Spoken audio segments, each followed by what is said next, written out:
Hello good morning everyone. जय हिंद दोस्तों। शिक्षक भर्ती परीक्षा 2023 में आपका स्वागत है। आज के इस एपिसोड में हम लोग जीके जो कि आपके हिस्ट्री सब्जेक्ट से रिलेटेड है, इससे संबंधित वन लाइनर क्वेश्चंस है। ये सारे के सारे क्वेश्चंस आपके मॉडर्न हिस्ट्री से लिया गया है और आपके एग्जाम्स के लिए बहुत ही इंपॉर्टेंट होने वाले हैं। देखें क्या कुछ इसमें लिखा गया है। चलिए, ये जो चैप्टर है इसका नाम दिया जाएगा स्वतंत्रता आंदोलन से संबंधित आंदोलन, यानी स्वतंत्रता आंदोलन से संबंधित कुछ महत्वपूर्ण जो है आंदोलन है कि यानी कहने का मतलब हो गया मॉडर्न हिस्ट्री के अंतर्गत जो है जो कुछ महत्वपूर्ण आंदोलन ब्रिटिश सरकार के खिलाफ लड़े थे और इस आंदोलन का शुरुआती वर्ष क्या था, इसी के बारे में हम लोग देखेंगे। चलिए, पहला आंदोलन है आपका बंगभंग आंदोलन, जो कि बंगाल विभाजन के फलस्वरूप हुआ था। यानी 1905 ईस्वी में लॉर्ड कर्जन के समय में जो है स्वदेशी आंदोलन चला था 1905 ईस्वी में। फिर 1911 ईस्वी में बंगाल विभाजन रद्द भी कर दिया गया, जिसके कारण जो है बंगाल विभाजन के फलस्वरूप बंगाल में बहुत स्थिति दयनीय होने लगी, जिसके कारण इस विभाजन को रद्द कर दिया गया वो 1911 ईस्वी के दिल्ली दरबार के दरमियान।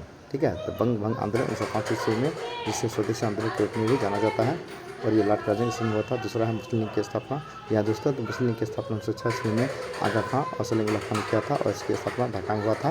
नेक्स्ट है कांग्रेस का बंटवारा 1907 ईस्वी में रास बिहारी बोस का नेतृत्व में भारतीय राष्ट्रीय कांग्रेस वस्त्र प्रदर्शन हुआ था, जिसमें कांग्रेसी नेता धर्मदल और ग्रामदल दो गुटों में बट गया था। फिर 1916 ईस्वी में लखनऊ समझौता हुआ था, जिसमें धर्मदल और ग्रामदल में फिर से मेल मिलाप स्थापित हो गया था। तो कांग्रेस के बंटवारा 1907 ईस्वी में धर्मदल और ग्रामदल के रूप में हुआ था सूरत अधिवेशन के दौरान। और हुलमिल आंदोलन 1916 ईस्वी में तिलक यानी बेसेंट ने किया था।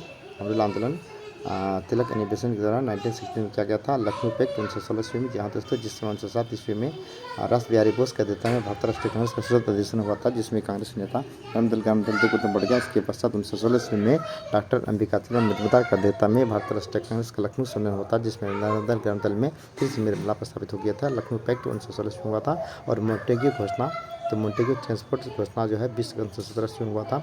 और रोलेट एक्ट 19 मार्च 1919 ईस्वी की, जहाँ दोस्तों जो रोलेट एक्ट जो था क्रांतिकारी गतिविधियों पर प्रतिबंध लगाने के लिए सर सिडनी रोलेट की अध्यक्षता में 1919 ईस्वी में रोलेट एक्ट अधिनियम पारित हुआ, जिसके संबंध में कहा जाता कोई अपील नहीं, कोई दलील नहीं, कोई वकील नहीं, और शक के आधार पर किसी को भी गिरफ्तार किया जा सकता था रोलेट एक्ट कानून के तहत। ठीक है, ये रोलेट एक्ट जो था कानून बना था 19 मार्च 1919 ईस्वी को। और जलियांवाला बाग हत्याकांड, जी हाँ दोस्तों, जलियांवाला बाग हत्याकांड 13 अप्रैल 1919 ईस्वी में रोलेट एक्ट कानून के ही विरोध में अमृतसर यानी पंजाब के अमृतसर जिले के जलियांवाला बाग में एक गुप्त मीटिंग भारतीयों के द्वारा किया जा रहा था। जब ये सूचना जनरल डायर को मिली तो उन्होंने लगभग 200 सैनिक ला करके मुख्य द्वार को घेर करके और भीड़ पर जो गोली चलाना शुरू कर दिया था, जिसमें कई लोगों की जान चली गई। तो सरकारी आंकड़ों के अनुसार लगभग 379 लोग मारे गए थे, लेकिन मरने वाली की संख्या इससे कई गुना ज़्यादा था। ऐसे भारतीय इतिहास में जलियांवाला बाग हत्याकांड के नाम से जाना जाता था। इस घटना के जो जिम्मेदार थे जनरल डायर थे, और जनरल डायर के भी उधम सिंह के द्वारा ब्रिटेन में हत्या कर दी गई थी। तो जलियांवाला बाग हत्याकांड जो कि एक नृशंस हत्याकांड के रूप में जाना जाता था, इसका जो है यह जो घटना हुआ था 13 अप्रैल 1919 ईस्वी में हुआ था। खिलाफत आंदोलन, जी हाँ दोस्तों, 1919 ईस्वी में। तो मोपला विद्रोह जो था 1921 ईस्वी में हुआ था, जो कि खिलाफत आंदोलन का ही एक परिणाम था।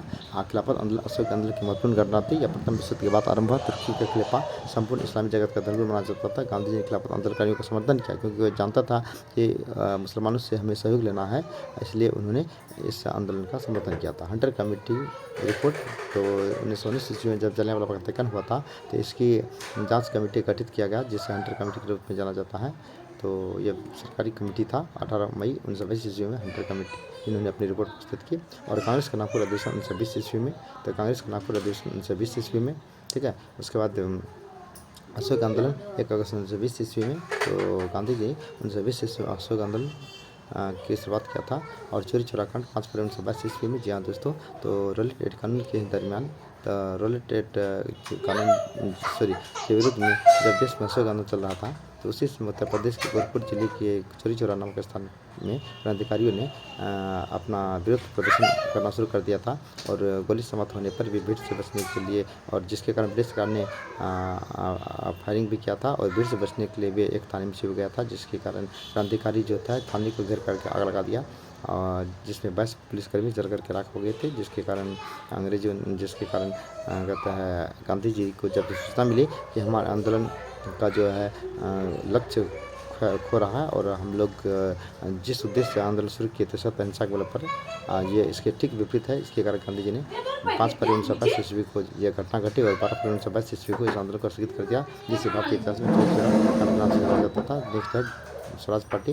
स्वराज पार्टी गठन 1 जनवरी 1930 ईस्वी को चित्तौड़ जनता मोतीलाल नेहरू द्वारा किया गया था और हिंदुस्तान रिपब्लिकन एसोसिएशन अक्टूबर 1924 ईस्वी में, जी हाँ दोस्तों, हिंदुस्तान रिपब्लिकन एसोसिएशन 1924 ईस्वी में सामान्य कमीशन की नियुक्ति 8 नवंबर 1927 ईस्वी में हुआ था। सामान्य कमीशन भागमन 3 फरवरी 1928 ईस्वी में सर जॉन एल्सब्रुक 7 सदस्य कमेटी थी, जिसमें सारे के सारे सदस्य अंग्रेज थे। एक भारतीय सदस्य को सम्मिलित नहीं किया था, इसके कारण भारतीय इसका विरोध किया। इसी विरोध के दरमियान लाला लजपत राय की सिर में लट्टी की चोट आई, जिसके कारण इसकी मृत्यु हो गई थी। नेहरू रिपोर्ट अगस्त 1928 ईस्वी में और बारदाली सत्याग्रह जो था अक्टूबर 1928 ईस्वी से हुआ था और लाहौर षड्यंत्र केस 8 अप्रैल 1929 ईस्वी में, लाहौर षड्यंत्र केस 1929 ईस्वी में हुआ था। और कांग्रेस का लाहौर अधिवेशन 1929 ईस्वी में, 1929 ईस्वी में पंडित जवाहरलाल नेहरू के नेतृत्व में भारतीय राष्ट्रीय कांग्रेस का 45वां अधिवेशन लाहौर में राजनीतिक रैली आयोजित की, जिसमें पूर्ण स्वराज की मांग की गई। इससे पहले 1906 ईस्वी में दादा भाई नेहरू जी के नेतृत्व में भारतीय राष्ट्रीय कांग्रेस कलकत्ता अधिवेशन में, जिसमें स्वतंत्र स्वराज की मांग की गई थी। और स्वतंत्रता 2 जनवरी 1937 ईस्वी को स्वतंत्रता दिवस के मनाया गया था। नमक सत्याग्रह 12 मार्च 1937 से लेकर के 5 अप्रैल 1937 ईस्वी तक यह नमक सत्याग्रह चला था और 12 मार्च 1937 को दांडी यात्रा शुरू किया था और 5 अप्रैल 1937 ईस्वी को पहुंचा था, जिसमें गांधी जी जो था सहित 79 प्रतिनिधि जो है 385 किलोमीटर पार करके जिस दिन में दांडी पहुंचे थे। और सैन्य आज्ञा आंदोलन 6 अप्रैल 1937 ईस्वी शुरू हुआ था। तो सैन्य आज्ञा आंदोलन के शुरुआत 6 अप्रैल 1937 ईस्वी गांधी जी की तरफ से किया गया था। प्रथम विज्ञान 12 नवंबर 1937 ईस्वी को हुआ था। उसके बाद दूसरा गांधी दर्शन जुड़ा 5 मार्च 1937, कहीं 8 मार्च 1937, लेकिन इसके जो रियल तिथि है 5 मार्च 1937 ईस्वी में गांधी दर्शन जुड़ा था, जिसमें सैन्य आंदोलन को स्थगित कर दिया था। और द्वितीय कर्मवी सम्मेलन 5 जो था 7 सितंबर 1931 ईस्वी को, तो 7 सितंबर 1931 ईस्वी द्वितीय कर्मवी सम्मेलन, जिसमें कांग्रेस के एकमात्र प्रतिनिधि के रूप में गांधी जी ने भाग लिया था। डॉक्टर भीमराव अम्बेडकर 3 गुलेशन में भाग लिया था। और तीसरा जो था कम्युनल अवार्ड की जो घोषणा संसद पंचायत 16 अगस्त 1932 ईस्वी को, कम्युनल अवार्ड 16 अगस्त 1932 ईस्वी को। उसके बाद जो है आपका पुनः पैक्ट सितंबर 1932 ईस्वी में गांधी जी और डॉक्टर भीमराव अम्बेडकर के बीच। और तृतीय गोरम सम्मेलन 17 नवंबर 1932 ईस्वी में हुआ था। और कांग्रेस सोशलिस्ट पार्टी 1934 ईस्वी में जयप्रकाश नारायण ने किया था। और फॉरवर्ड ब्लॉक की स्थापना मई 1939 ईस्वी में 1 मई 1939 ईस्वी में सुभाष चंद्र बोस ने किया था। मुक्ति दिवस 22 दिसंबर 1939 ईस्वी को मुक्ति दिवस को मनाया गया था। पाकिस्तान की मांग 24 मार्च 1940 ईस्वी में पाकिस्तान की मांग की गई थी। अगस्त प्रस्ताव 8 अगस्त 1940 ईस्वी को, अगस्त प्रस्ताव 8 अगस्त 1940 ईस्वी को। क्रिस मिशन का आगमन मार्च 1942 ईस्वी हुआ था। क्रिस मिशन की जो था 1942 ईस्वी में। और भारत छोड़ो आंदोलन 8 अगस्त 1942 ईस्वी को वर्धा सम्मेलन हुआ था, जिसमें गांधी जी ने करो मरो नारा दिया था। शिमला सम्मेलन 25 जून 1945 ईस्वी को हुआ था। नौसेना विद्रोह जो था 19 फरवरी 1940 ईस्वी को। नौसेना विद्रोह की बात करें तो 19 फरवरी 1940 ईस्वी को। प्रधानमंत्री इटली की घोषणा 15 मार्च 1940 ईस्वी को। ठीक है। कैबिनेट मिशन का आगमन जो था 24 मार्च 1940 ईस्वी को। कैबिनेट मिशन का आगमन 24 मार्च 1940 ईस्वी को। और प्रत्यक्ष कार्रवाई दिवस 16 अगस्त 1940 ईस्वी को। प्रत्यक्ष कार्रवाई दिवस 16 अगस्त 1940 ईस्वी को। अंतरिम सरकार की स्थापना 2 सितंबर 1940 ईस्वी को। अंतरिम सरकार की स्थापना 2 सितंबर 1940 ईस्वी को हुआ था। और माउंटबेटन योजना 3 जून 1947 ईस्वी। जी हाँ दोस्तों, तो माउंटबेटन योजना की शुरुआत 3 जून 1947 ईस्वी में हुआ था। और ठीक है ना, तो ये थे कुछ महत्वपूर्ण प्रश्न जो कि भारतीय इतिहास से लिया गया, ये आधुनिक इतिहास से है, ये बहुत ही इंपॉर्टेंट है। ऐसे प्रश्न जो है खास करके पब्लिक सर्विस कमीशन में पूछा ही जाता है। चलिए आज इतना ही, फिर अगले दिन हम लोग किस नई वीडियो लेकर के आपके सामने प्रस्तुत होंगे। तब तक धन्यवाद।